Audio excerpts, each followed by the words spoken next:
Hi, my name's Jo. I'm the manager of the Child and Family team at Access Health and Community. Parents often ask how they can help their child to develop their speech and language skills. As you can imagine, parents and caregivers play a vital role in supporting their child to learn to communicate and talk effectively. But before we get into the how, let's look at some definitions. So speech is a child's ability to form sounds and words. A child with a speech delay may have some words, but they may be difficult to understand. Language, on the other hand, is about understanding and about being understood using verbal and non-verbal communication.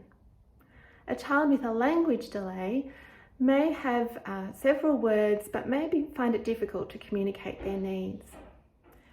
Children learn best by socialising. So the key message here is to talk your way through the day. Keep a bit of a running commentary on things that you're doing as you go about your daily routines.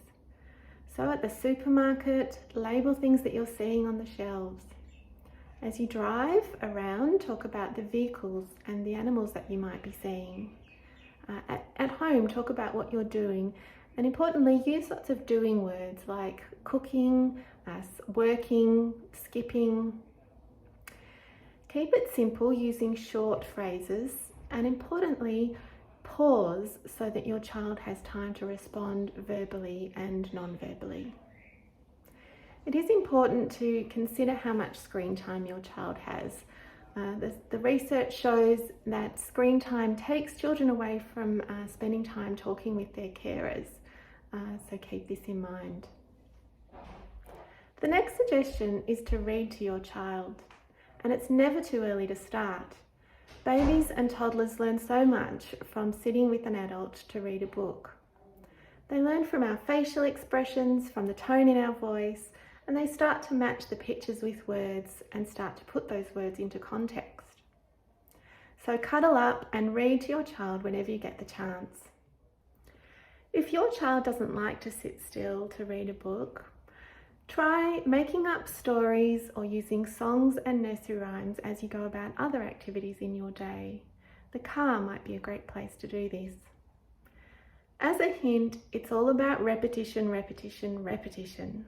Children never tire of hearing the same song, the same story, or the same nursery rhyme. Now, what if you're concerned that your child isn't developing their communication skills like other children their age? While we know that children develop at their own pace, there are certain milestones that help us identify if our child is on track. You as the parent know your child the best, so a good place to start is by talking to your maternal and child health nurse, who may refer you to a speech pathologist. A speech pathologist can help to identify a communication delay and work on strategies that are going to work for you in your home. We know that many late talkers catch up and become chatterboxes, but for others it can be a red flag of an underlying problem, perhaps a hearing impairment or a speech delay or a developmental delay. So the key is getting on top of it early so that we can get the best outcome. You're welcome to contact Access Health and Community and talk to my team about seeing a speech pathologist. My team are ready to work with your child and with your family on what's going to work best for you. A great thing about seeing a speech pathologist at Access Health and Community is that we work as a team, including occupational therapists, physiotherapists, dietitians, podiatrists, audiologists and psychologists. We can work together with your child to give you and your family the support and care that you need. Don't hesitate to make contact, and thanks for watching. Take care.